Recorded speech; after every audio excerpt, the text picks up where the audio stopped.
Subscribe कीजिए channel में विद्यार्थी को और आने वाली न्यू वीडियोस की इंफॉर्मेशन के लिए बेल आइकन को भी जरूर दबा दीजिए। हेलो स्टूडेंट, आज का हमारा टॉपिक है पैरेललोग्राम लॉ ऑफ फोर्सेस। इस लेक्चर वीडियो में हम देखेंगे कि पैरेललोग्राम लॉ ऑफ फोर्सेस क्या है और इसमें रिजल्टेंट और डायरेक्शन को किस तरह से फाइंड आउट किया जाता है। तो आइए स्टार्ट करते हैं।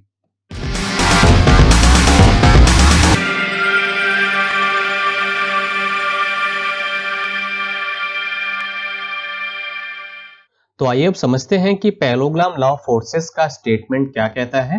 तो इस लॉ के अकॉर्डिंग अगर दो कोप्लेनर फोर्सेस एक बॉडी के किसी पॉइंट पर एक्ट कर रही हो तो उनके मैग्नीट्यूड और डायरेक्शन को अगर हम पैरेललोग्राम की दो एडजेसेंट साइड के द्वारा दिखाएं तो उन दोनों फोर्सेस का जो रिजल्टेंट है मैग्नीट्यूड और डायरेक्शन में वो उस पैरेललोग्राम के डायगोनल से दिखाया जाएगा।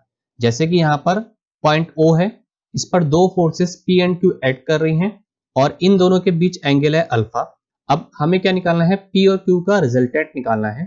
तो उसके लिए हमें क्या करेंगे, जो P फोर्स है उसको हमने OA से दिखाया और Q फोर्स को OB से दिखाया। फिर OA के पैरेलल हमने BC खींचा और OB के पैरेलल हमने CA खींचा। तो क्या बन गया, यहाँ पर एक पैरेललोग्राम बन गया। अब P और Q का जो रिजल्टेंट होगा वो इस जो पैरेललोग्राम का डायगोनल है यानी कि OC उससे दिखाया जाएगा और यहाँ पर इसका मैग्नीट्यूड किससे रिप्रेजेंट करेंगे हम, कैपिटल R से। और इसकी जो डायरेक्शन होगी यानी कि जो रिजल्टेंट R है वो फोर्स P से थीटा एंगल पर होगा। तो इसकी डायरेक्शन कितने पर होगी, थीटा एंगल पर।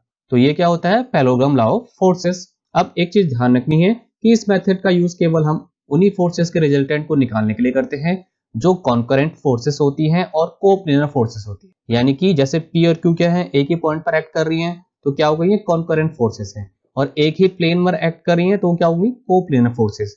तो कोप्लेनर और कॉन्करेंट फोर्सेस जो होती हैं, दो फोर्सेस, उनके रिजल्टेंट को निकालने के लिए हम पैरेललोग्राम लॉ ऑफ फोर्सेस का यूज करते हैं। तो रिजल्टेंट एंड डायरेक्शन को कैसे निकाला जाता है, आइए देखते हैं। तो पॉइंट O पर दो forces P and Q apply हो रही हैं, इनके बीच में एंगल है अल्फा और OA लाइन फोर्स P को दिखा रही है, OB लाइन फोर्स Q को दिखा रही है। OA के पैरेलल BC लाइन खींची गई है और वो भी क्या दिखाएगी, फोर्स P को रिप्रेजेंट करेगी। उसी तरह से OB के पैरेलल AC लाइन खींची गई है और वो फोर्स Q को रिप्रेजेंट करेगी। ये आपस में पैरेलल लाइन खींचने से एक पैरेललोग्राम OACB बन जाएगा और इस पैरेललोग्राम का जो डायगोनल होगा OC वो फोर्स P एंड Q का रिजल्टेंट R दिखाएगा। अब हमने क्या किया, जो पॉइंट C है उससे एक नीचे की तरफ परपेंडिकुलर डाल दिया और जो OA लाइन है उसको आगे की तरफ बढ़ाया गया है। तो ये आपस में पॉइंट D पर इंटरसेक्ट करेंगी।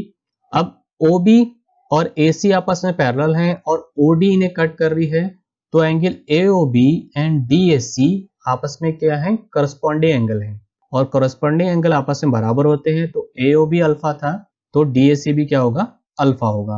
अब ये जो राइट एंगल ट्राइंगल है ADC, इसमें हमें साइन अल्फा की वैल्यू निकालनी है। तो ट्रिग्नोमेट्री में हमने एक ट्रिक पढ़ी थी साइन कॉस टेन निकालने की। तो साइन इज इक्वल टू क्या होता था, perpendicular upon hypotenuse, cos is equal to base upon hypotenuse and tan is equal to perpendicular upon base. तो ट्रायंगल ADC जो है उसमें हमें साइन अल्फा निकालना है। तो sine alpha is equal to हो जाएगा CD अपॉन AC यानी कि परपेंडिकुलर अपॉन हाइपोटेन्यूस। यहां से हम निकाल लेंगे CD is equal to AC sine alpha. फिर से जो राइट एंगल ट्रायंगल ADC है इसमें हमें कॉस अल्फा निकालना है। तो cos alpha is equal to हो जाएगा AD अपॉन AC यानी कि बेस अपॉन हाइपोटेन्यूस और यहां से AD निकालेंगे तो वो हो जाएगा AC कॉस अल्फा। इसके बाद जो यहाँ पर ये राइट एंगल है ODC, इसमें हमें पाइथागोरस थ्योरम को अप्लाई करना है क्योंकि इसी राइट एंगल ट्रायंगल में हमें जो हाइपोटेन्यूस है उस पे रिजल्टेंट R की वैल्यू मिलेगी। तो यहाँ पर हम जब पाइथागोरस थ्योरम को अप्लाई करेंगे तो वो आ जाएगा OC square is equal to OD square plus CD square. OC square यानी कि हाइपोटेन्यूस का स्क्वायर, OD स्क्वायर यानी कि यहाँ पर बेस का स्क्वायर और CD स्क्वायर यानी कि परपेंडिकुलर स्क्वायर। अब जो लाइन OD है वो दो पार्ट में बनी हुई है, OA एंड AD। तो यहाँ OD की जगह हम लिख सकते हैं OA प्लस AD और ये हो जाएगा whole square plus CD square और इसको हम ओपन कर देंगे A प्लस B के होल स्क्वायर से। तो ये आ जाएगा OA square plus AD square plus 2OA multiply AD plus CD square. इसके बाद जो हमने राइट एंगल ट्रायंगल एडीसी में CD और AD की वैल्यू निकाली थी, उसको यहाँ पर इस इक्वेशन में पुट कर दिया जाएगा। तो ये हो जाएगा OA square plus AC cos alpha का whole square plus 2OA into AC cos alpha, AD की वैल्यू यहाँ पर पुट कर दिया है, प्लस CD की वैल्यू यहाँ पर पुट कर देंगे AC sin अल्फा का होल स्क्वायर।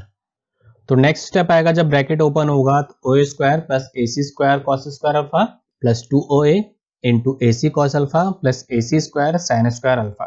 इस स्टेप में से और इस स्टेप में से AC स्क्वायर कॉमन आ जाएगा, तो ये हो जाएगा OA square plus AC square bracket sine square alpha cos square alpha plus 2OA into AC cos alpha. अब हमें पता है कि sine square alpha plus cos square alpha is equal to होता है 1, तो उसको यहाँ पर पुट कर देंगे, तो इक्वेशन बन जाएगी OC square is equal to OA square plus AC square, यहाँ पर 1 पुट कर दिया, plus 2OA into AC cos alpha. तो इक्वेशन यहाँ फाइनल आ जाएगी OC square is equal to OA square plus AC square plus 2OA into AC cos alpha.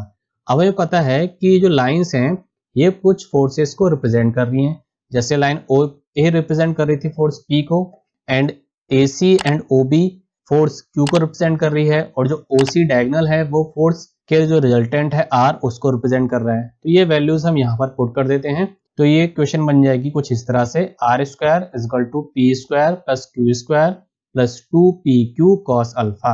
अब जो फाइनल फॉर्मूला आएगा रिजल्टेंट के लिए, हम स्क्वायर के साइन को इधर ले जाएंगे तो अंडर रूट में हो जाएगा, तो R is equal to under root P square plus Q square plus 2PQ cos alpha.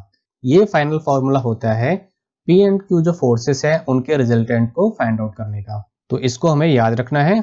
अब हम आगे निकालेंगे कि इसका डायरेक्शन क्या होती है फोर्स P के साथ में। तो रिजल्टेंट R की डायरेक्शन निकालने के लिए हमें मानते हैं कि रिजल्टेंट R फोर्स P के साथ एक एंगल थीटा बनाता है। अब ये हमारे पास जो राइट एंगल ट्रायंगल ODC है इसमें हम tan थीटा लगाएंगे, तो tan थीटा इक्वल टू हो जाएगा CD अपॉन OD, यानी कि परपेंडिकुलर अपॉन बेस। अब जो बेस OD है ये OA प्लस AD लिखा जा सकता है, क्योंकि ये OA प्लस AD से मिलकर बना है, तो tan थीटा इक्वल टू हो जाएगा CD upon OA plus AD। और हमें पता है जो हमने पहले निकाला था इस राइट एंगल ट्रायंगल में ADC में CD इक्वल टू था AC sin alpha, AD equal to था AC cos अल्फा, तो ये वैल्यूज यहाँ पर पुट कर देते हैं, तो tan थीटा इक्वल टू हो जाएगा AC sin alpha upon OA plus AC cos alpha. अब AC OA जो है ये क्या दिखा रहे हैं, फोर्स Q और P को दिखा रहे हैं। OA किससे रिप्रेजेंट हुआ था, फोर्स P को रिप्रेजेंट कर रहा था, उसी तरह से AC क्या था, फोर्स Q को रिप्रेजेंट कर रहा था। तो फोर्सेस की यहाँ जो वैल्यू पुट कर देंगे तो ये आ जाएगा tan theta equal to Q sin alpha upon P plus Q cos alpha. तो फाइनल फॉर्मूला आएगा रिजल्टेंट के लिए, थीटा इक्वल टू tan इधर चला जाएगा तो tan इनवर्स हो जाएगा, तो tan inverse bracket Q sin alpha upon P plus Q cos alpha. तो ये फॉर्मूला होता है रिजल्टेंट R की डायरेक्शन निकालने के लिए। तो आइए डिस्कस करते हैं कुछ स्पेशल केसेस। तो पहला केस है when P and Q act along the same line that is alpha is equal to 0 degree, यानी जो P फोर्स है और Q फोर्स है वो सेम डायरेक्शन में अप्लाई हो रही हो, उनकी लाइन ऑफ एक्शन सेम हो, और इस कंडीशन में अल्फा जो एंगल होता है इनके बीच में वो 0 डिग्री होता है। हमें पता है कि रिजल्टेंट का फॉर्मूला होता है R is equal to under root P square plus Q square plus 2PQ cos alpha. अब cos अल्फा यहाँ पर कितना है 0, तो cos 0, और cos 0 कितना होता है 1, तो यहाँ पर इक्वेशन बन जाएगी जब 1 से इसकी मल्टीप्लाई होगी तो यहाँ पर आ जाएगा 2PQ, तो ये बन जाएगा R is equal to under root P square plus Q square plus 2PQ, और इसे हम लिख सकते हैं P प्लस Q का होल स्क्वायर। तो यहाँ अंडर रूट से स्क्वायर हट जाएगा तो ये बचेगा R is equal to P plus Q, यानी कि जब P and Q same line में होते हैं, अल्फा 0 डिग्री होता है, तो उस कंडीशन में जो रिजल्टेंट होता है वो दोनों फोर्सेस का सम होता है। सेकंड केस है when P and Q act along the same line but in opposite direction, यानी कि alpha is equal to 180 degree. जैसे कि P एंड Q फोर्स यहाँ पर अप्लाई हो रही है, लेकिन ये अपोजिट डायरेक्शन है, P इस तरफ है और Q इस तरफ है, तो इनके बीच में एंगल बनेगा 180 डिग्री का। तो इसको हम फिर से रखते हैं फॉर्मूले में, R is equal to under root P square plus Q square plus 2PQ cos alpha. तो यहाँ पर रख दिया जाएगा cos अल्फा की वैल्यू cos 180 डिग्री, और cos 180 डिग्री होता है -1, तो यहाँ पर -1 पुट कर देंगे, तो ये हो जाएगा under root P square plus Q square plus 2PQ minus यहाँ पर वैल्यू पुट कर दी है, तो हो जाएगा under root P square plus Q square minus 2PQ, और इसको लिखा जा सकता है P माइनस Q का होल स्क्वायर। तो ये आ जाएगा आपका R is equal to P minus Q। तो P and Q same line में हो लेकिन अपोजिट डायरेक्शन में एक्ट कर रहे हो, दोनों की अपोजिट डायरेक्शन हो, एक दूसरे के अलग अलग डायरेक्शन में हो, तो इस कंडीशन में जो रिजल्टेंट होता है वो होता है P minus Q. Case third है when P and Q act at right angle, यानी जो P एंड Q फोर्स है वो एक दूसरे से 90 डिग्री पर एंगल पर हो, यानी कि alpha is equal to 90 degree, जैसे कि कंडीशन दे रखी है। तो इसमें cos अल्फा कितना हो जाएगा cos 90। तो फॉर्मूले में रखते हैं हम r is equal to under root P square plus Q square plus 2pq cos alpha. तो ये हो जाएगा cos 90 और cos 90 होता है 0, तो यहाँ पर हम 0 पुट कर देंगे, तो ये बनेगा आपका r is equal to under root P square plus Q square. तो इस केस में जब p एंड q दोनों क्या होते हैं 90 डिग्री पर होते हैं, इनके बीच में अल्फा जो एंगल होता है वो 90 डिग्री होता है, तो उस कंडीशन में रिजल्टेंट की वैल्यू आती है under root P square plus Q square. और लास्ट केस है when P and Q are equal in magnitude and act along the same line but in opposite direction, यानी कि P and Q क्या हो, उनका magnitude same हो, P बराबर Q हो, और वो सेम लाइन में एक्ट कर रहे हो, लाइन ऑफ एक्शन सेम हो लेकिन अपोजिट डायरेक्शन में, यानी कि alpha is equal to 180 degree, जैसे कि ये है 180 डिग्री पर है, और P और Q दोनों इक्वल हैं। तो इस कंडीशन में क्या होगा आइए देखते हैं। तो r is equal to under root P square plus Q square plus 2pq cos alpha. तो यहाँ हमने वैल्यू पुट कर दी, p और q बराबर है तो यहाँ पर हम q की जगह भी p रख देंगे, तो ये हो जाएगा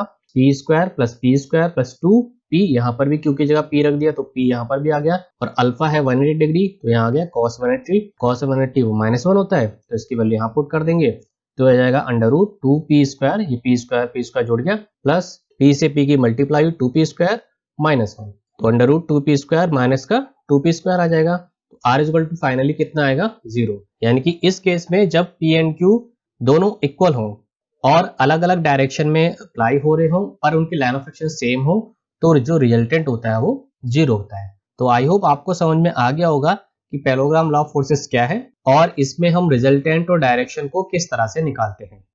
तो इस लेक्चर को मैं यहीं पर एंड करता हूँ। आई होप आप सभी को ये लेक्चर पसंद आया होगा, तो प्लीज इस लेक्चर वीडियो को लाइक करें, अपने दोस्तों के साथ शेयर करें, और अगर अभी तक आपने इस चैनल को सब्सक्राइब नहीं किया है तो प्लीज इसे सब्सक्राइब कर लें, क्योंकि इसी से मुझे मोटिवेशन मिलता है कि मैं आपके लिए इस तरह के और लेक्चर लाता रहूं। Thank you.